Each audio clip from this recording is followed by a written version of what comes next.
ჟურნალისტები და დღის სტუმრები მთავარი თემებისა და მოვლენების შესახებ საღამო მშვიდობისა. ვერდიქტი გამოტანილია ნაფიცი მსაჯულების 4 საათიანი თათბირი რამდენიმე წუთის წინ დასრულდა. რევაზ დემეტრაშვილი 12 მსაჯულმა 5-ვე ბრალდებაში გაამტყუნეს. რა სასჯელი გამოიტანა სასამართლომ? ნათია ტრაპაიძე ისაუბრებს ღევანდელი პროცესის დეტალებზე. სასჯელის განსაზღვრის ხდომად მოსამართლემ ხვალ დილით 10 საათზე ჩაანიშნა და მხარებთან შეთანხმებით ამ ხდომას დაესწრებიან ნაფიცი მსაჯულების. დღეს 12-მა ნაფიცმა მსაჯულმა უბრალოდ კენჭი უყარა და გადაწყვეტილება გამოიტანა იმასთან დაკავშირებით, რომ წარდგენილ ბრალდებაში რევაზ დემეტრაშვილი არის თუ არა საერთოდ დამნაშავე. 10-2-ის წინააღმდეგ ამ თანაფარდობით ნაფიცმა მსაჯულებმა რევაზ დემეტრაშვილი ბრალდების 5-ვე კომპონენტში დამნაშავეცდეს.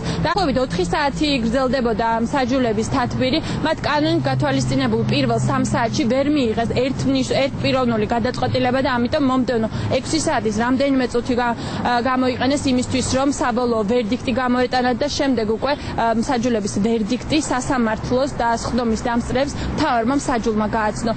ამ გადაწყვეტილებას არ ელოდნენ ბრალდებულის დაცვის მხარე, ისინი აცხადებდნენ, რომ მათ ამ სხდომაზე წარადგინეს საკმარისი მტკიცებულებები იმისთვის, რომ მათი კლიენტი გაემართლებინათ საჯულებს, თუმცა გადაწყვეტილებით კმაყოფილები არიან მინესიანები, რომლებიც აცხადებენ, რომ 17 წლის შემდეგ სამართალმა გაიმარჯვა.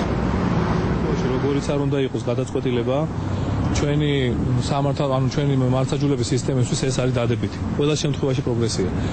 დღეს მიუხედავად იმისა, რომ ჩვენ და არასასარგებლო, ანუ საწინააღმდეგო ვერდიქტი იქნა გამოტანილი, მე აღნიშნავდი იმ ორ ხმასაც, რომელიც იყო ჩვენ სასარგებლოდ გამოყენებული.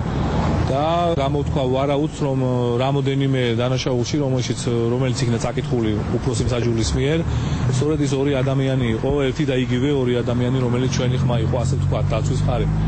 ჩვენ გამოთქვავდით მოსაზრებებს და ვიმედოვნებდით, რომ ყურმოკრულით და ნაამბობით არ შეიძლება ადამიანი დაისაჯოს. თუმცა ნაფიცმა მსაჯულებმა რატომღაც ჩათვალეს, რომ საკმარისად იყო ალბათ მტკიცებულებები იმისი, რომ ეცნოთ დამნაშავეთ რევაზ დემეტრაშვილი.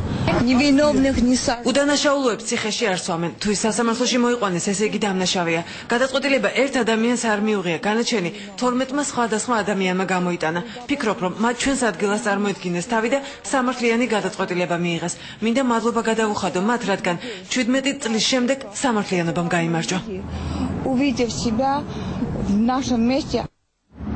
ნაფიცი მსაჯულების პირველ ვერდიქტს არაერთგვაროვანი შეფასება მოყვა სხდომის დამსწრეების მხრიდან. ნაწილი ამბობს, რომ ისინი ელოდნენ გამამართლებელ განაჩენს, თუმცა მეორე ნაწილი აცხადებს, რომ პროკურატურის წარდგენილი მტკიცებულებები საკმარისი იყო იმისთვის, რომ დემეტრაშვილი გაემტყუნებინათ.